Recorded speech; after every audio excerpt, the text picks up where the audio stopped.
ఆలోచించు కొంచెం, రైతు బిడ్డ కష్టం, అందరి ఆకలి తీర్చేటందుకు ఓడుస్తాడు స్వేదం.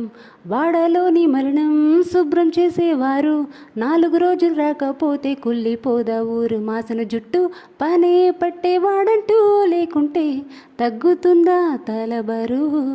నీళ్ళలోనే నిలిచి ఉతికేవాడంటూ లేకుంటే నిలుచునా మన పరువు. ఏ పని ఎవరు చేస్తేనేమి వృత్తే మనకు దైవం అని బ్రహ్మంగారే నాడే అన్నారు. రిపీట్.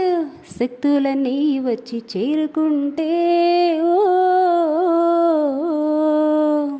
స్వర్గం వెలిసేనయ్యో భూమిపైనే. ఓ దేవుడా దేవుడా తిరుమల దేవుడా, చూడరా చూడరా కళ్ళు విప్పి చూడరా, నా వాళ్ళ హృదయాలు నిజమైన వజ్రాలు, నీ కొంచెం చాన పెట్టరా. రిపీటే. నా వాళ్ళ హృదయాలు నిజమైన వజ్రాలు, నువ్వు కొంచెం సాన పెట్టరా. శభాషే. శక్తులన్నీ వచ్చి చేరుకుంటే ఓ స్వర్గం నిలిచేనయ్యో భూమిపైనే. ఓ ఈ పాట మీకు నచ్చినట్టయితే లైక్ చేయండి, షేర్ చేయండి, కామెంట్ చేయండి, సబ్స్క్రైబ్ చేయడం మాత్రం మర్చిపోకండి. Thank you.